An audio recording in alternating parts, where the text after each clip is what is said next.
Assalamu alaikum wa rahmatullahi wa barakatuhu. How are you all, my dear children? I hope all of you are doing fine and staying safe at home. So let's start the class with the dua. Rabbi yassir wa la tu'assir wa tammim bil khair wa bika nasta'inu ya fattahu. Rabbi zidni ilma, Rabbi zidni ilma, Rabbi zidni ilma. In today's class, we will learn about rising sun and setting sun. The color of rising sun and setting sun. നിങ്ങൾ എല്ലാവരും ആലോചിച്ചിട്ടുണ്ടാവും, what is the colour of rising sun. നമ്മൾ വൈകുന്നേരം സമയങ്ങളിലൊക്കെ നമ്മൾ ശ്രദ്ധിച്ചിട്ടുണ്ടാവും, the colour of the sun changes. Why? ഏത് കളറായിട്ടാണ് മാറുന്നത്? ഒരു ഓറഞ്ച്, റെഡ് പോലത്തെ കളറായിട്ട് മാറും അല്ലേ? ആണ്. എന്തുകൊണ്ടാണ് അങ്ങനെ സംഭവിക്കുന്നത്? സൂര്യാസ്തമനം ഒക്കെ കാണുമ്പോൾ നമ്മൾ ഈ കന്യാകുമാരിയിലൊക്കെ പോയി നിങ്ങൾ നോക്കിയിട്ടില്ലേ? വെൻ ദ സൺ സെറ്റ്സ് ഒരു ഓറഞ്ച്, റെഡ് കളർ പോലെയൊക്കെ ഫീൽ ചെയ്യും അല്ലേ? പക്ഷേ ഉച്ച സമയത്ത് അങ്ങനെയാണോ ഫീൽ ചെയ്യുന്നതല്ല. ഉച്ച സമയത്ത് അങ്ങനെയൊന്നും ഫീൽ ചെയ്യത്തില്ല. റെഡിഷ് കളറൊന്നും ആയിരിക്കത്തില്ല സ്കൈ അല്ലേ? വൈ? എന്തുകൊണ്ട്? കാരണം നമ്മളുടെ എർത്ത്, അറ്റ്മോസ്ഫിയർ, ഇത് ഓക്കെ, ഇത് എർത്താണ്. ഇപ്പോൾ ഈ സമയത്ത് നമ്മളിവിടെ നിൽക്കുമ്പോൾ സൂര്യൻ റൈസ് ചെയ്യുന്ന സമയമുണ്ട്, ഉച്ചയ്ക്കൊരു ഇവിടെ ആയിരിക്കും, സെറ്റ് ചെയ്യുന്ന സമയവും ഇവിടെ ആയിരിക്കും. ഓക്കെ, ഇപ്പോൾ സൂര്യൻ, there are 3 positions drawn in the picture. Here the distance of sunlight to travel when it is at the horizon is greater than the distance the sun rays travel at noon. Noon സമയത്ത് distance of raise കുറവാണ്. Travel ചെയ്ത് നമ്മുടെ കണ്ണിലെത്താനുള്ള ആ distance of raise കുറച്ച് travel ചെയ്താൽ മതിയാകും noon സമയത്ത്. പക്ഷേ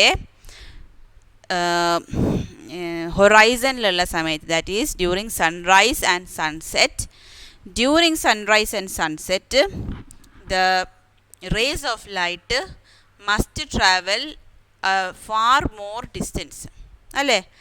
അത് എന്താണ്? നിങ്ങളൊന്ന് ലോജിക്കലി തിങ്ക് ചെയ്ത് നോക്കാം. കൂടുതൽ സമയത്തും ഈ സൺറൈസ് സമയത്ത് എല്ലാ വേവ് ലെങ്ത്തിലുള്ള ലൈറ്റുകളെയും നിങ്ങൾ മനസ്സിൽ കാണുക. ഏത് വേവ് ലെങ്ത്തിലുള്ള ലൈറ്റാണ് നമ്മളിലേക്ക് എത്താൻ കഴിവുള്ളത്? എല്ലാ അറ്റ്മോസ്ഫിയറിക് സ്കാറ്ററിങ്ങും എല്ലാം കഴിഞ്ഞ്, എല്ലാം താണ്ടി നമ്മളിലേക്ക് എത്താൻ കഴിവുള്ള ഏത് ലൈറ്റിനാണ്? സൺറൈസ്, സണ്ണിലെ 7 ബാൻഡ് ഓഫ് കളേഴ്സിൽ ഏത് കളറിനായിരിക്കും? റെഡ് കളറിനായിരിക്കും. നമ്മളുടെ കണ്ണിലോട്ട് എത്താനുള്ള മാക്സിമം കേപ്പബിലിറ്റി ഉള്ളത്, ഇത്രയും ദൂരം താണ്ടി വരണം, അത് റെഡ് കളറിന് മാത്രമേ ആ ഒരു കഴിവുള്ളൂ അല്ലേ? ബാക്കി എല്ലാ കളേഴ്സും ദേ സ്കാറ്റർ അവേ, അതങ്ങ് മാഞ്ഞു പോവും, അതങ്ങ് ഡിസപ്പിയർ ആയിപ്പോവും. Okay, the other colours all fades away, disappears, and only red or orangish colour reaches our eyes. So during sunrise and sunset, when the distance to be traveled, the sunlight to be traveled is more, at that time only red light can reach our eyes. Okay, ഇനി ഉച്ച സമയത്ത് distance കുറവായതുകൊണ്ട് അത്യാവശ്യം എല്ലാ ലൈറ്റിനും ആ scattering ഒക്കെ കഴിഞ്ഞ് നമ്മളുടെ കണ്ണിലെത്താൻ പറ്റും, because of distance is less. Okay, ഇനി നമ്മൾ കഴിഞ്ഞ ക്ലാസ്സിൽ പറഞ്ഞു, വേവ് ലെങ്ത്തും സ്കാറ്ററിങ്ങും തമ്മിലുള്ള ഒരു റിലേഷൻ പറഞ്ഞു. എന്താണ്? വേവ് ലെങ്ത് ഇൻക്രീസ് ചെയ്താൽ സ്കാറ്ററിങ് ഡിക്രീസ് ചെയ്യും. വേവ് ലെങ്ത് ഇൻക്രീസിങ് ചെയ്യുന്ന റെഡിൻ്റെ വേവ് ലെങ്ത് ഇൻക്രീസ്ഡ് ആണ്. സോ സ്കാറ്ററിങ് ഇല്ല. സ്കാറ്ററിങ് ഇല്ലാത്തതുകൊണ്ട് നമ്മുടെ കണ്ണിൽ അത് എത്തി അല്ലേ? റെഡ് കളർ എത്തി. Rate of scattering and size of particles R inter related. Rate of scattering എന്ന് പറഞ്ഞാൽ സ്കാറ്ററിങ്ങിൻ്റെ അളവ്, കൂടുതൽ സ്കാറ്ററിങ്, കുറവ് സ്കാറ്ററിങ് എന്ന് പറയുന്നതിനാണ് റേറ്റ് ഓഫ് സ്കാറ്ററിങ് എന്ന് പറയുന്നത്. Rate of scattering, as the size of the particle increases, rate of scattering will also increase. Okay, size of particle, ഇത് size ഇത് വേറൊരു പാർട്ടിക്കിൾ, ഇതൊരു പാർട്ടിക്കിൾ. ഇവിടെ നമ്മൾ ഒരു ലൈറ്റ് റേസ് വന്ന് വീഴുകയാണെങ്കിൽ പല പല ബാൻഡ് ഓഫ് കളേഴ്സായിട്ട് കാണാം. ഇവിടെ നമ്മുടെ വൈറ്റ് ലൈറ്റ് വീഴുകയാണെങ്കിൽ ഈക്വലായിട്ട് വൈറ്റ് ലൈറ്റായിട്ടേ കാണുള്ളൂ. അപ്പോൾ ഇത് വയലറ്റ്, ഇൻഡിഗോ, ബ്ലൂ ആയിട്ടൊക്കെ നമുക്ക് കാണാം. ഓക്കെ, റെഡും ഒക്കെ കാണാം. ഏറ്റവും കൂടുതൽ അളവിൽ ഏത് കളറാണ് ആ കളർ നമുക്ക് പ്രത്യക്ഷത്തിൽ കാണാൻ പറ്റും. When the wave length is increased than the size of the particle, different band of colours can be scattered. When the wavelength of light is less and size of the particle is greater, uniform even ആയിട്ട് light scatter ചെയ്യും. So we see it as white light only.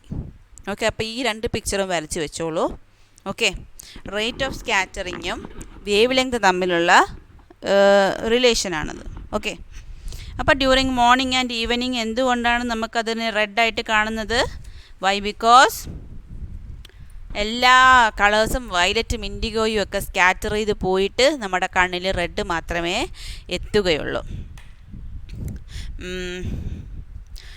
During sunrise and sunset, light reaching us from the horizon has to travel long distances through the atmosphere.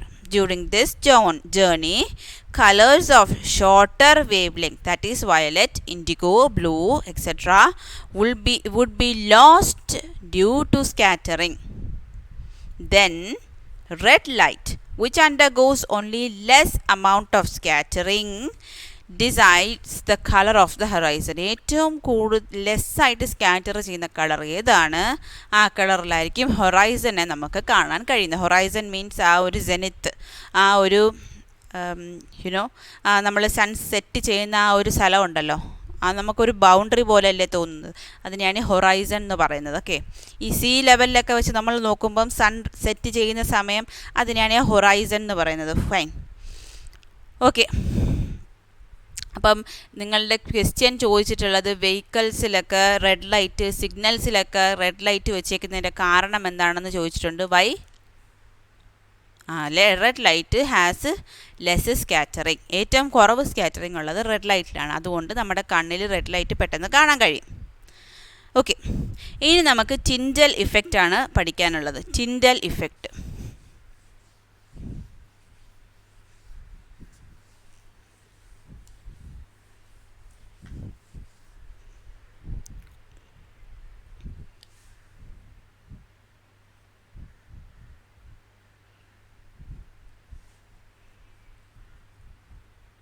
Tyndall effect, നിങ്ങൾ ഒരു വിൻഡോയിൽ കൂടെ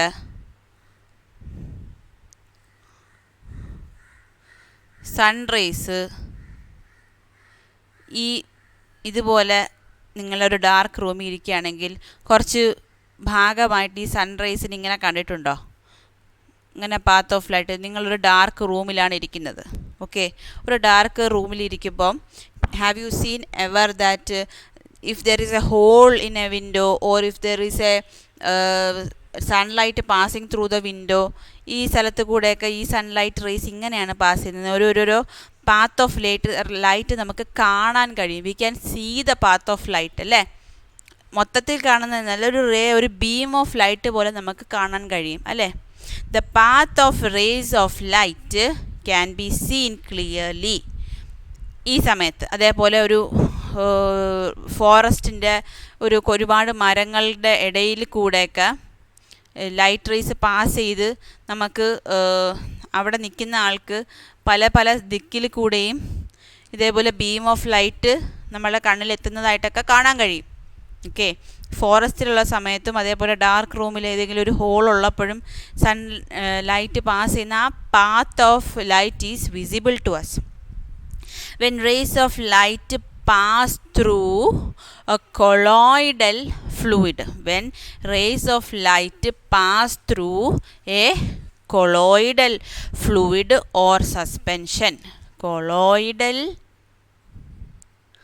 fluid or suspension. Colloidal fluid എന്ന് പറഞ്ഞാൽ എന്താ? ഒരുപാട് സൈസുള്ള അത്യാവശ്യം വലിയ സൈസുള്ള പാർട്ടിക്കിൾസ് ഉണ്ടാവും. നമ്മുടെ അറ്റ്മോസ്ഫിയറിൽ നമ്മുടെ അടുത്ത് നമ്മൾക്ക് ചുറ്റിനും അല്ലേ. അതിനെയാണ് ഈ കൊളോയിഡൽ ഫ്ലൂയിഡ് എന്ന് ഉദ്ദേശിച്ചത്. The tiny particles get illuminated due to scattering. അപ്പം ലൈറ്റ് റേസ് ഇവിടെ എത്തുമ്പം the tiny particles get illuminated due to scattering. Tiny particles get illuminated due to scattering. Illuminated എന്ന് പറഞ്ഞാൽ ലൈറ്റ് ഉണ്ടാവുക, വെട്ടം വരിക, അതാണ് illuminated എന്ന് പറഞ്ഞാൽ. Because of this the path of light is made visible. ആ path of light നമുക്ക് കാണാൻ കഴിയും, വിസിബിൾ ആയിട്ടിരിക്കും. This phenomenon is called Tyndall effect. അപ്പം ഈ ഒരു കൊളോയിഡൽ എന്താ പറയുന്നത് ഫ്ലൂയിഡ്, കൊളോയിഡൽ ഫ്ലൂയിഡ് അല്ലെങ്കിൽ ഒരു സസ്പെൻഷനിൽ കൂടെയാണ് സൺലൈറ്റ് പാസ് ചെയ്യുന്നത്, എന്നിട്ട് നമ്മുടെ അടുത്തെത്തുന്നത്. ഈ ഒരു പ്രത്യേക സന്ദർഭങ്ങളിൽ നമ്മൾ ഡാർക്ക് റൂമിൽ ഇരിക്കുമ്പോഴോ നമുക്ക് ചുറ്റിനും മരങ്ങളുള്ള സമയത്തോ ഒക്കെ.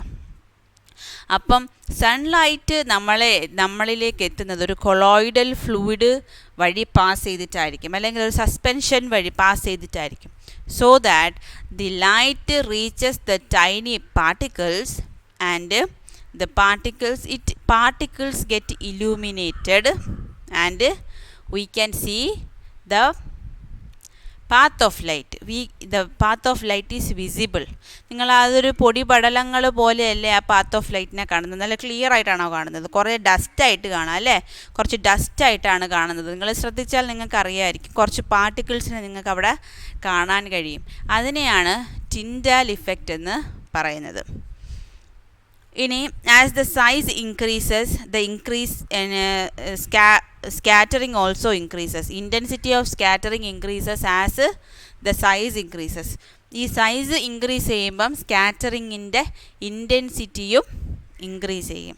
ഓക്കെ, അപ്പോൾ അതാണ് ടിൻഡൽ ഇഫക്റ്റ്. അപ്പോൾ ടിൻഡൽ ഇഫക്റ്റ് എന്താണെന്ന് ചോദിച്ചാൽ when the light ray pass through a colloidal fluid or suspension, tiny particles get illuminated. എന്താണ്? Tiny particles get illuminated due to scattering. Scattering കാരണം tiny particles get illuminated.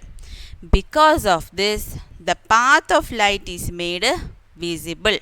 Because of this the path of light is made visible.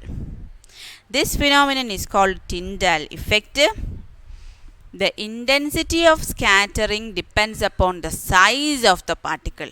Intensity of scattering കൂടുന്നത് size of the particle കൂടുമ്പോഴാണ്. And intensity of scattering will increase as the size increases. Okay. ഇനി അടുത്ത നിങ്ങൾക്ക് light പൊല്യൂഷനെ കുറിച്ചാണ് പഠിക്കാനുള്ളത്. ഒന്ന് just ഒന്ന് നോക്കാം. ലൈറ്റ് പൊല്യൂഷൻ അല്ലെങ്കിൽ photo pollution. We can never imagine a world without light, അല്ലേ? But what about a world having excess of light? അങ്ങനെ ഒരു കോൺസെപ്റ്റ് നിങ്ങൾ കേട്ടിട്ടുണ്ടോ? എക്സസ് ഓഫ് ലൈറ്റ് വരിക. What about that? haven't you heard of saying too much of anything will have a negative effect? അപ്പോൾ too much light വന്നാലും അത് ഒരു പ്രശ്നമാണ്. The use of light in excess in a non-judicious manner is referred to as light pollution. ഈ സിറ്റീസിലൊക്കെ നിങ്ങൾ കണ്ടിട്ടുണ്ടാവും, every building will have its own light. Okay, അപ്പം എന്തെങ്കിലുമൊക്കെ ഫെസ്റ്റിവൽസ് വരുമ്പോൾ അല്ലെങ്കിൽ എന്തെങ്കിലുമൊക്കെ സെലിബ്രേഷൻസ് വരുമ്പം we have everywhere there is light, അല്ലേ? At night time we can see എല്ലാവരും ലൈറ്റ് കൊണ്ട് ഡെക്കറേറ്റ് ചെയ്യുന്ന കാണുന്ന ഒരു പിക്ചർ കാണിച്ചിട്ടുണ്ട് ഒരു സിറ്റിയുടെ. What will be the consequences of light pollution? അപ്പോൾ ഈ ലൈറ്റ് കൂടിയാൽ എന്താ പ്രശ്നം ഉണ്ടാവുക? നമുക്ക് നോക്കാം. The life cycle of living beings will be affected adversely. Life cycle എന്ന് പറയുന്നത് ഈ സൺലൈറ്റിനെ നമ്മൾ ഡിപ്പെൻഡ് ചെയ്താണ് ജീവിക്കുന്നത്. അതുപോലെ നമ്മൾക്ക് ചുറ്റിനുമുള്ള ഓർഗാനിസംസ് എല്ലാം they depend on light to live. അപ്പോൾ ഈ ലൈഫ് സൈക്കിളിന് ചേഞ്ചസ് വരും when there is excess amount of light in the atmosphere. Sky watching becomes impossible due to diminished sky vision. കാരണം ലൈറ്റ് കൂടിയാൽ സ്കൈ കാണാൻ കഴിയില്ല, സ്കൈ വിഷൻ കുറയും. Light കൂടിയാൽ നമ്മുടെ കണ്ണിൽ അത്രയും അധികം ലൈറ്റ് വന്ന് കയറിയാൽ ഡിമിനിഷ്ഡ് സ്കൈ വിഷനായിപ്പോവും. അതുകൊണ്ട് എന്താണ്, നമ്മൾക്ക് സ്കൈ വാച്ചിങ് ചെയ്യാൻ കഴിയില്ല. The light from tall flats misleads the migrating birds. അപ്പം മൈഗ്രേറ്റിംഗ് ബേർഡ്സ് എന്ന് പറഞ്ഞാൽ ഇങ്ങനെ ദേശാടന പക്ഷികളൊക്കെ ഉണ്ടല്ലേ. അപ്പോൾ ഇവർ ഈ ലൈറ്റിനെ പ്രതീക്ഷിച്ച് ലൈറ്റിന് ഉള്ള സ്ഥലത്തൊക്കെ അവർ പോയി തങ്ങി എടുക്കുകയൊക്കെ ചെയ്യും അല്ലേ. അപ്പോൾ ഈ മൈഗ്രേറ്റിംഗ് ബേർഡ്സിന് എന്ത് ചെയ്യും, അവരുടെ ദിശ മാറിപ്പോവും. It misleads, light from tall flats misleads. It affects the accuracy of their judgement of direction. അപ്പോൾ അവരുടെ ഡയറക്ഷൻ്റെ ജഡ്ജ്മെൻറ്റ് മാറിപ്പോവും. Okay, they can not judge the direction they are going. Okay, the excess light from the high beam of headlight in vehicles causes a hindrance to the vision of others and can cause accidents. ഇത് നമ്മൾ daily കാണുന്നതാണ്. നമ്മൾ രാത്രിയൊക്കെ കാറിലൊക്കെ സഞ്ചരിക്കുമ്പോൾ excess ആയിട്ട് ഹെഡ്ലൈറ്റൊക്കെ നമ്മുടെ കണ്ണിലോട്ട് വീഴുകയാണെങ്കിൽ നമുക്ക് കണ്ണ് കാണാൻ പറ്റുമോ? ഇല്ല അല്ലേ, നമുക്ക് കണ്ണ് കാണാൻ പറ്റില്ല. നമുക്ക് എന്ത് ചെയ്യാൻ പറ്റില്ല, നല്ലപോലെ അപ്പുറത്ത് ഒരുപാട് ലൈറ്റ് നമ്മുടെ കണ്ണിലടിച്ചാൽ നമുക്ക് കണ്ണ് കാണാൻ പറ്റില്ല. അതുകൊണ്ടാണ് നമ്മൾ എന്ത് ചെയ്യുന്നത്, ഡിമ്മ് ചെയ്ത് കൊടുക്കുന്നത്. ഓപ്പോസിറ്റായിട്ട് ഒരു വെഹിക്കിൾ വന്നാൽ നമ്മൾ എപ്പോഴും we have to dim our headlights. Okay, why? Because the opposite car driver cannot see the road when excess of light is hit into his eyes. Okay, these are the after effects or adverse effects of excessive light. Excessive use of lighting devices increases energy consumption and creates energy crisis. Energy crisis ഉണ്ടാവും. Energy consumption കൂടുമല്ലോ, നമ്മളെല്ലാവരും ഈ light കത്തിച്ചിടുമ്പോൾ energy consumption obviously കൂടും. അപ്പോൾ energy consumption കൂടിയാൽ അത്രയും energy നമുക്ക് ഉണ്ടാക്കിയാലല്ലേ energy consume ചെയ്യാൻ പറ്റൂ. അപ്പം അത് എന്ത് ചെയ്യാൻ പറ്റില്ല, നമുക്ക് അത് പ്രോത്സാഹിപ്പിക്കാൻ പറ്റില്ല. So avoid light pollution. അതിൻ്റെ അഡ്വേഴ്സ് ഇഫക്ട്സ് ആണ് നമ്മളിപ്പോൾ പഠിച്ചത്. Because of excessive light what all happens to the world അല്ലേ. അപ്പം ലൈറ്റ് പൊല്യൂഷനെ കുറിച്ച് പഠിച്ചു. ഇനിയിപ്പോൾ ഈ ചാപ്റ്ററിൽ മെയിനായിട്ട് പഠിക്കാനുള്ള കാര്യങ്ങളൊക്കെ നമ്മൾ കവർ ചെയ്തിരിക്കുകയാണ്. Okay, so see you in the next class. അസ്സലാമു അലൈക്കും വറഹ്മത്തുള്ളാഹി വബറകാതുഹു.